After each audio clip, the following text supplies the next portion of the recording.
This is Hamilton or Madison. Unknown, I guess.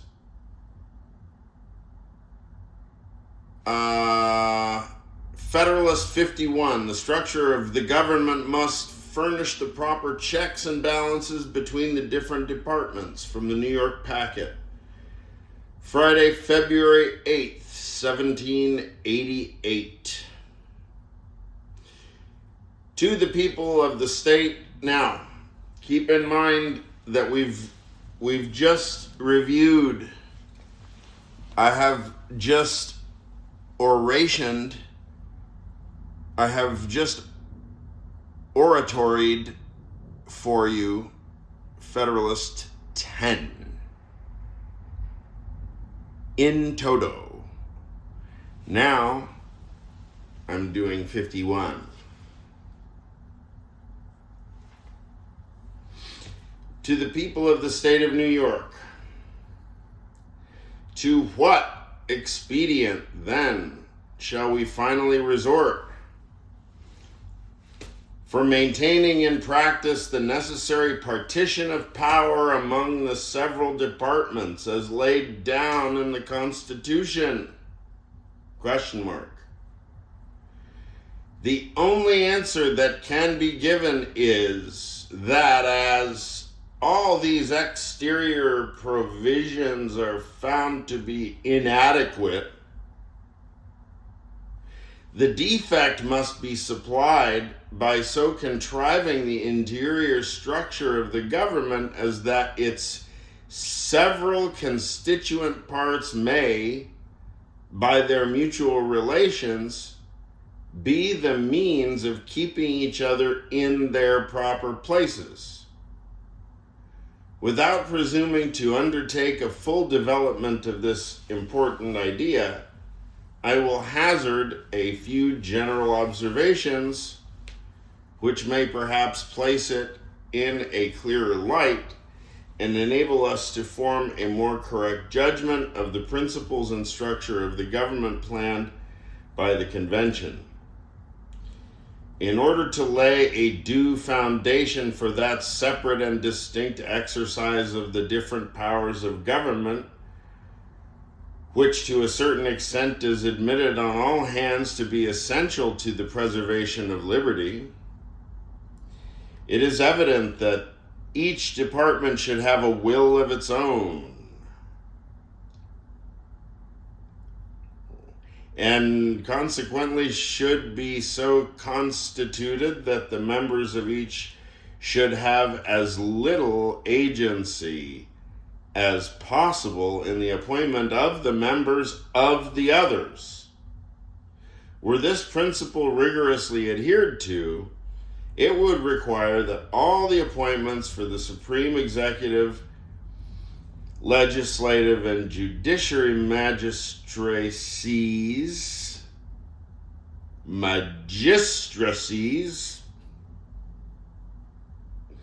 should be drawn from the same fountain of authority, the people, through channels having no communication whatever with one another.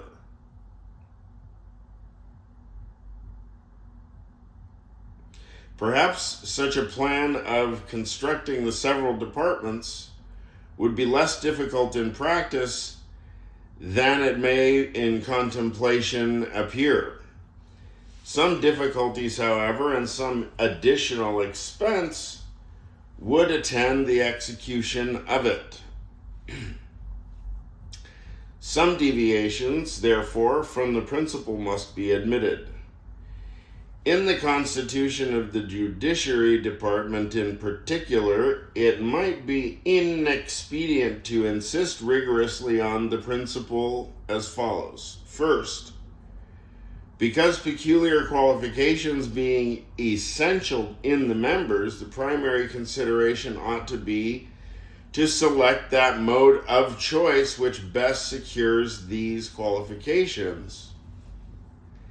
Secondly, because the permanent tenure by which the appointments are held in that department must soon destroy all sense of dependence on the authority conferring them. It is equally evident that the members of each department should be as little dependent as possible on those of the others for the emoluments annexed to their offices.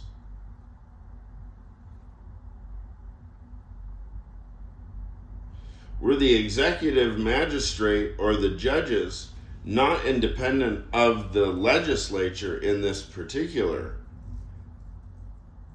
their independence in every other would be merely nominal. But the great security against a gradual concentration of the several powers in the same department consists in giving to those who administer each department the necessary constitutional means and personal motives to resist encroachments of the others.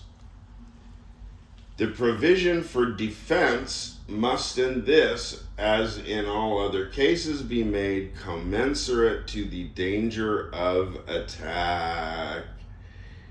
Ambition must be made to counteract ambition. The interest of the man must be connected with the constitutional rights of the place. It may be a reflection on human nature that such devices should be necessary to control the abuses of government. But what is government itself but the greatest of all reflections on human nature? If men were angels, no government would be necessary. If angels were to govern men, neither external nor internal controls on government would be necessary. In framing a government which is to be administered by men over men, the great difficulty lies in this. You must first enable the government to control the governed, and in the next place, oblige it to control itself. We'll go for that one again. In framing a government which is to be administered by men over men, the great difficulty lies in this, the following.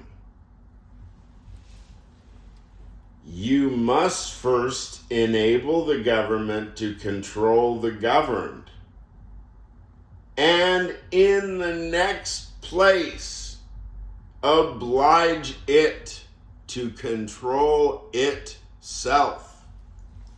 End quote.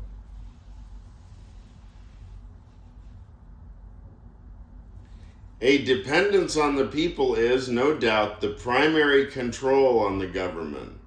But experience has taught mankind the necessity of auxiliary precautions. This policy of supplying, by opposite and rival interests, the defect of better motives might be traced through the whole system of human affairs, private as well as public. We see it particularly displayed in all the subordinate distributions of power, where the constant aim is to divide and arrange the several offices in such a manner as that each may be a check on the other, that the private interest of every individual may be a sentinel over the public rights. These inventions of prudence cannot be less requisite in the distribution of the supreme powers of the state. But it is not possible to give to each department an equal power of self-defense.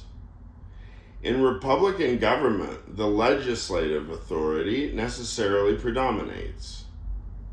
The remedy for this inconveniency is to divide the legislature into different branches and to render them by different modes of election and different principles of action as little connected with each other as the nature of their common functions and their common dependence on the society will admit.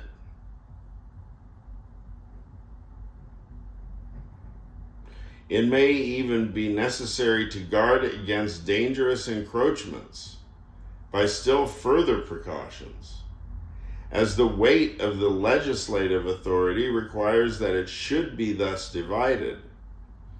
The weakness of the executive may require, on the other hand, that it should be fortified. An absolute negative on the legislature appears, at first view, to be the natural defense with which the executive magistrate should be armed. But perhaps it would be neither altogether safe nor alone sufficient. On ordinary occasions, it might not be exerted with the requisite firmness, and on extraordinary occasions, it might be perfidiously abused. May not this defect of an absolute negative be supplied by some qualified connection between this weaker department and the weaker branch of the stronger department, by which the latter may be led to support the constitutional rights of the former without being too much detached from the rights of its own department? If the principles on which these observations are founded be just, as I persuade myself they are, and they be applied as a criterion to the several state constitutions and to the federal constitution, it will be found that if the latter does not perfectly correspond with them, the former are infinitely less able to bear such a test. There are, moreover, two considerations particularly applicable to the federal system of America, which place that system in a very interesting point of view. First, in a single republic, all the power surrendered by the people is submitted to the administration of a single government, and the usurpations are guarded against by a division of the government into distinct and separate departments. In the compound Republic of America, the power surrendered by the people is first divided between two distinct governments, and then the portion allotted to each subdivided among distinct and separate departments. Hence, a double security arises to the rights of the people. That line doesn't age well, does it? The different governments will control each other. Yeah. Okay. At the same time that each will be controlled by itself. Second, it is of great importance in a republic not only to guard the society against the oppression of its rulers, but to guard one part of the society against the injustice of the other part. Different interests necessarily exist in different classes of citizens. If a majority be united by a common interest, the rights of the minority will be insecure. There are but two methods of providing against this evil. The one by creating a will in the community independent of the majority, that is, of the society itself. The other by comprehending in the society so many separate descriptions of citizens as will render an unjust combination of a majority of the whole very improbable, if not impracticable. The first method prevails in all governments possessing an hereditary or self-appointed authority. This, at best, is but a precarious security, because a power independent of the society may as well espouse the unjust views of the major, as well of the major as the rightful interests of the minor party, and may possibly be turned against both parties. The second method will be exemplified in the Federal Republic of the United States. Whilst all authority in it will be derived from and dependent on the society itself will be broken into so many parts, interests, and classes of citizens that the rights of individuals or of the minority will be in little danger from interested combinations of the majority. In a free government, the security for civil rights must be the same as that for religious rights. It consists in the one case in the multiplicity of interests, and in the other in the multiplicity of sects. The degree of security in both cases will depend on the number of interests and sects, and this may be presumed to depend on the extent of country and number of people comprehended under the same government. This view of the subject must particularly recommend a proper federal system to all the sincere and considerate friends of Republican government, since it shows that in exact proportion as the territory of the Union may be formed into more circumscribed confederacies or states, oppressive combinations of a majority will be facilitated. Oppressive combinations of a majority will be facilitated. The best security under the Republican forms for the rights of every class of citizens will be diminished, and consequently the stability and independence of some member of the government, the only other security, must be proportionately increased. Justice is the end of government. It is the end of civil society. It ever has been and ever will be pursued until it be obtained, or until liberty be lost in the pursuit. Whoa. And that's why these are founders. In a society under the forms of which the stronger faction can readily unite and oppress the weaker, anarchy may as truly be said to reign as in a state of nature, where the weaker individual is not secured against the violence of the stronger, and as, in the latter state, even the stronger individuals are prompted by the uncertainty of their condition to submit to a government which may protect the weak as well as themselves. So, in the former state, will the more powerful factions or parties be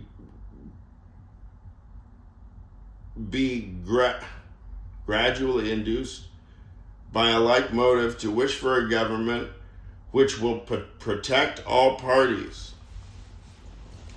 The weaker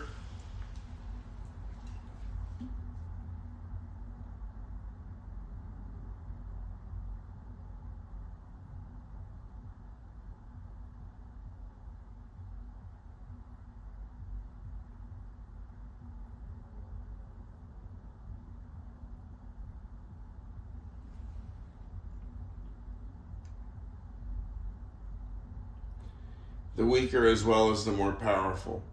It can be little doubted that if the state of Rhode Island were separated from the Confederacy and left to itself, the insecurity of rights under the popular form of government within such narrow limits would be displayed by such reiterated oppressions of factious majorities that some power altogether independent of the people would soon be called for by the voice of the very factions whose misrule had proved the necessity of it. In the extended Republic of the United States,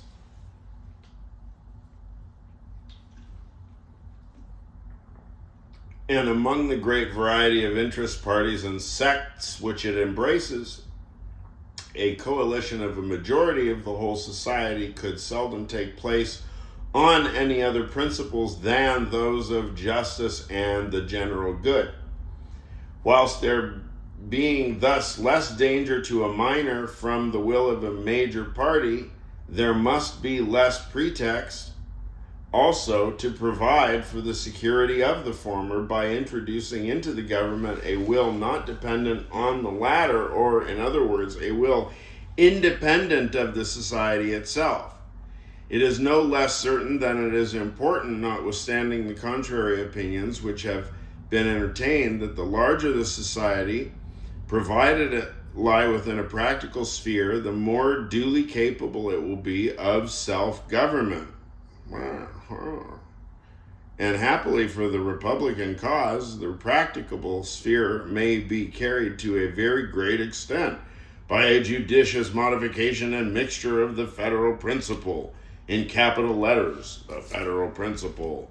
Publius. That's it. 51.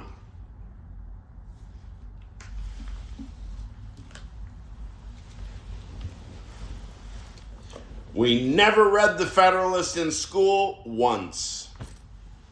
I did it on my own after I had at least one philosophy degree. It blew my fucking mind.